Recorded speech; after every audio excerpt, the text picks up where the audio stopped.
Aujourd'hui, je vous présente le jeu Kitchen Rush, un jeu coopératif à partir de 12 ans pour 1 à 4 joueurs et une durée de partie d'environ 40 minutes. Vous possédez un restaurant et recrutez du personnel. Dans ce jeu, vous devez placer vos ouvriers rapidement pour réceptionner les clients, prendre les commandes et préparer les menus. Tout ça dans un temps limité. Le plateau du jeu est divisé en plusieurs zones. Ici est située les tables des clients où le maître d'hôtel les accueillera et pourra faire des suggestions. Les serveurs se placeront également dans cette zone pour prendre les commandes. Le vaisselier contiendra les assiettes pour servir les clients. Les 3 réserves contiennent les ingrédients à récupérer pour préparer les menus. Au centre, il y a les fourneaux où l'on placera les cuistots pour la cuisson. Entre 2 réserves, on trouve ici la plonge, mais oui, parce qu'il faudra bien laver les assiettes pour servir les nouveaux clients. Le coin ici pour aller récupérer des ingrédients et des épices, donc qui est le marché. Et ici, le bureau, qui permettra de réengager du personnel, d'améliorer la cuisine ou de réparer du matériel.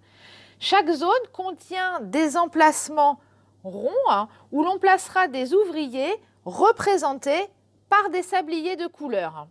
Avant de démarrer la partie, il faut placer les ingrédients, assiettes et verrouiller certaines zones en fonction du nombre de joueurs. Dans cet exemple, j'ai préparé le plateau pour 3 joueurs. J'ai placé des tuiles actions indisponibles à différents endroits. Donc ici sur un fourneau, sur un emplacement de serveur et sur une table pour les commandes.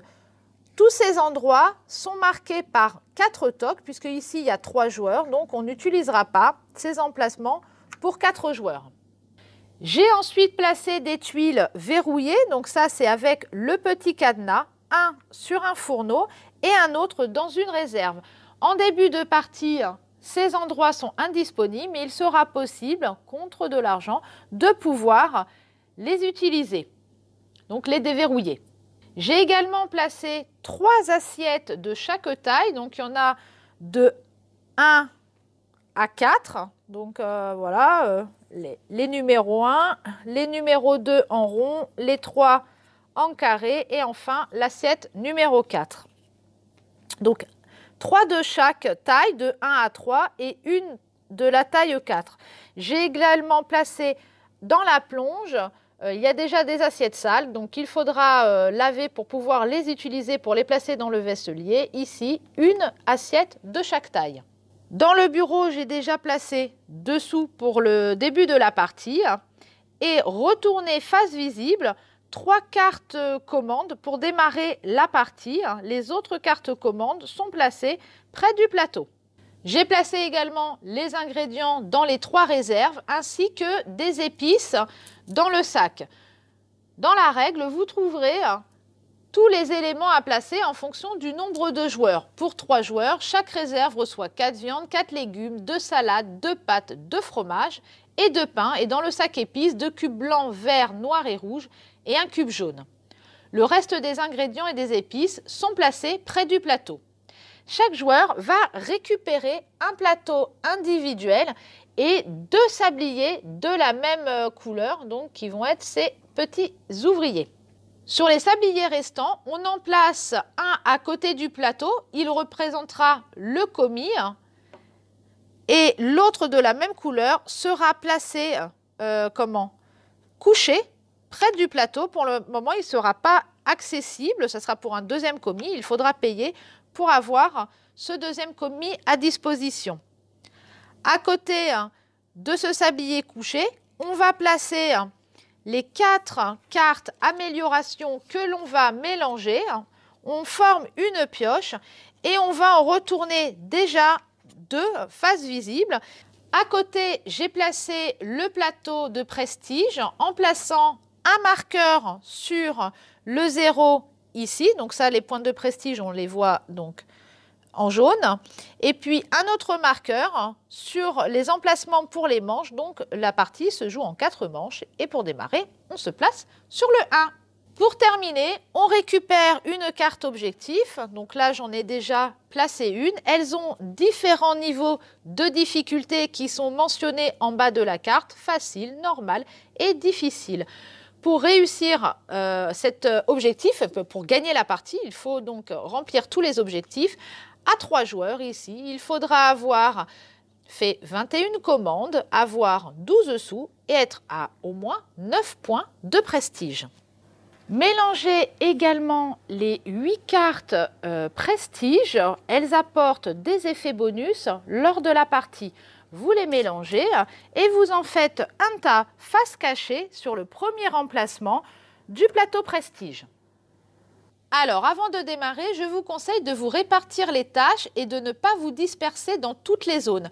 Par exemple, un joueur peut être le maître d'hôtel et aller au marché et gérer les réserves. Les autres joueurs peuvent se partager les différentes tâches, un pour récupérer des assiettes en faisant la plonge, d'autres aller récupérer des épices. De toute façon, il va falloir également préparer les commandes. Mais si tout le monde veut tout faire en même temps, je peux vous assurer que ça va être très compliqué. Une fois qu'on s'est mis d'accord sur l'organisation, on passe ensuite à la phase action. Les joueurs jouent simultanément et ont 4 minutes par manche. Donc, vous devez utiliser votre téléphone, un chronomètre ou quelque chose. Vous le faites démarrer et vous avez 4 minutes pour tenter de servir le maximum de clients. Pour cela, vous allez utiliser vos sabliers qui représentent votre personnel. Je place par exemple, le joueur vert va placer ici à l'emplacement maître d'hôtel, il va retourner son sablier et en tant que maître d'hôtel, il va pouvoir accueillir de nouveaux clients et placer 2 cartes commandes sur les tables. Donc il pourra aller que jusqu'ici.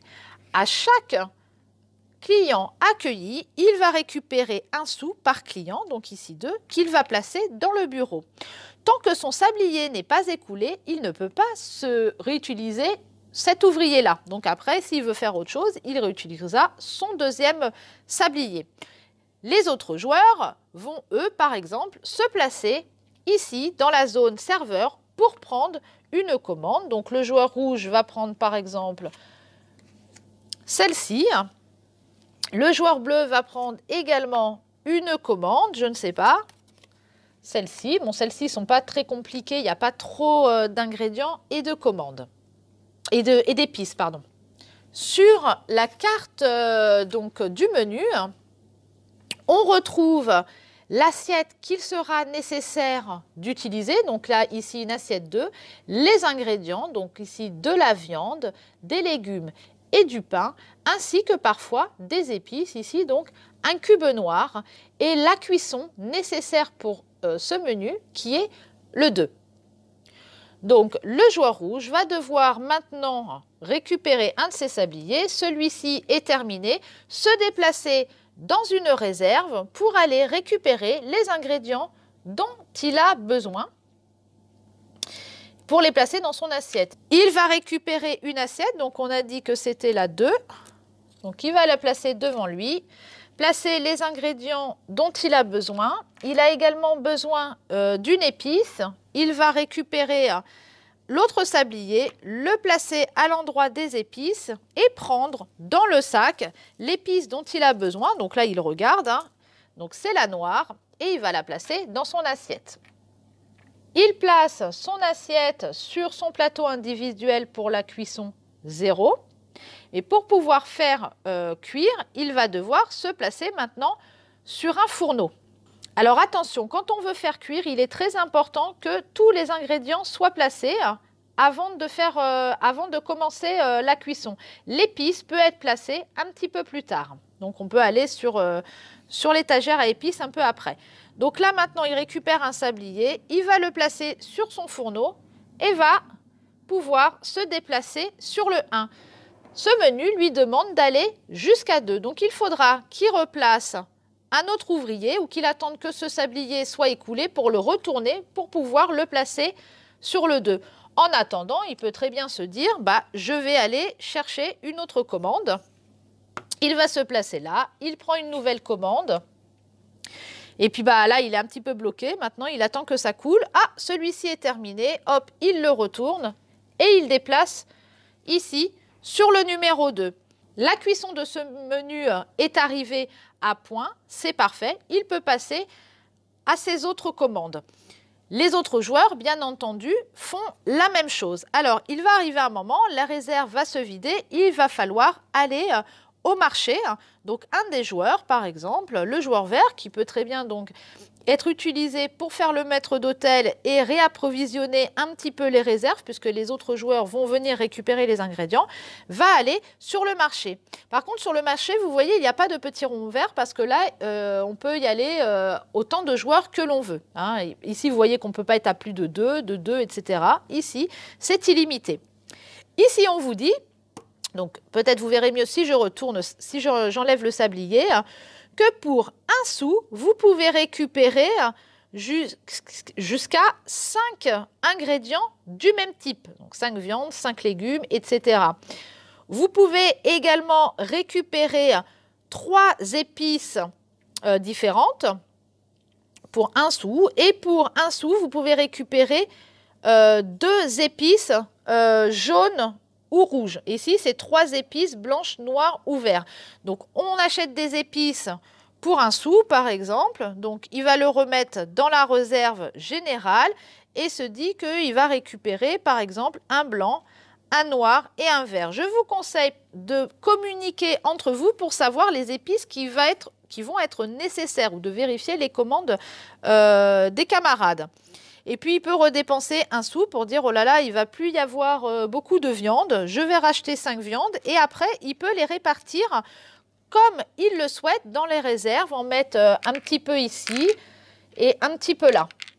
On veut positionner un commis à la plonge. On place donc le sablier et on peut récupérer 3 assiettes pour les replacer dans le vaisselier et ainsi faire en sorte que les joueurs qui sont en train de préparer les menus puissent récupérer les assiettes. 4 minutes, je peux vous dire que ça passe extrêmement vite et on est vite en train de se mélanger les bras à droite et à gauche. Donc il faut absolument bien s'organiser. N'oubliez pas non plus de temps en temps de remettre quelqu'un au maître d'hôtel pour aller récupérer de nouvelles commandes et réapprovisionner un peu en sous le bureau. Une fois que les 4 minutes se sont écoulées, on va donc vérifier les commandes. On va reprendre ce qu'on a donc préparé et on va vérifier par rapport à sa carte. Est-ce que la taille de l'assiette était la bonne? Là, il me fallait une assiette 2. Est-ce que j'ai bien mis tous mes ingrédients? Et est-ce que j'ai bien j'ai mis la bonne cuisson? Donc, je m'étais bien arrêtée sur le 2. Si c'est bon, je peux récupérer ce qui se trouve donc en bas de la carte, donc là, 3 sous, que je vais placer dans la réserve. Hop. Si je n'ai pas eu le temps de terminer la cuisson, voilà, j'étais restée sur 1, ben, je ne gagne rien, mais je garde la carte et je vais la rejouer à la prochaine manche. Si par contre je me suis trompée et il y a un ingrédient que je n'ai pas placé, tout est perdu. On doit replacer les ingrédients dans la réserve générale. C'est gâché, c'est perdu. Placer l'assiette dans la plonge et on ne gagne rien du tout. Après la vérification des commandes, on passe au salaire des employés. Pour chaque sablier, y compris le commis, même s'il n'a pas été utilisé, vous devez payer 3 sous par sablier. Si vous ne pouvez pas payer tout le monde, mettez de côté les sabliers que vous n'avez pas payés et retirez 1 point de prestige pour chacun d'entre eux. Donc, vous allez dans l'autre sens, sur le plateau de prestige. Les sabliers ne sont plus disponibles jusqu'à la fin de la partie, à moins que lors de la phase action, un joueur réengage du personnel. Effectivement, pendant la phase action, vous pouvez placer un employé dans le bureau ici et dépenser 2 sous pour remettre un sablier en jeu.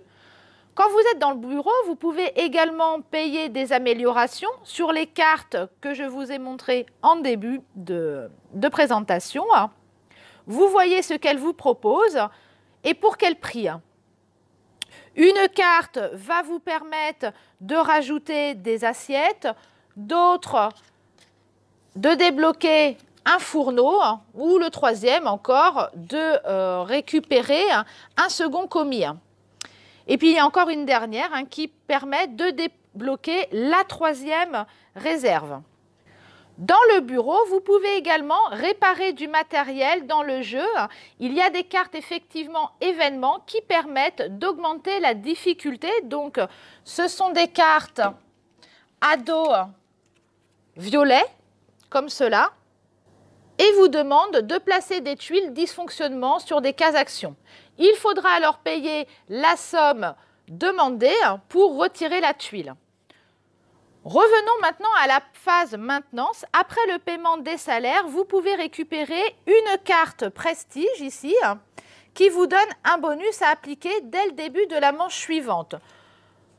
On peut récupérer une carte dès que le marqueur, qui est donc ici sur le plateau prestige, atteint un petit icône avec le nombre de tocs correspondant au nombre de joueurs. Donc ici, pour 3 joueurs, il faudra être au niveau 4 de prestige.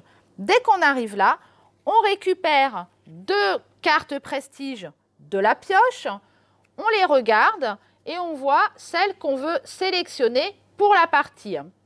Celle qu'on ne veut pas, on la replace à la fin de la pioche et on place sa carte prestige donc sur l'emplacement qui suit.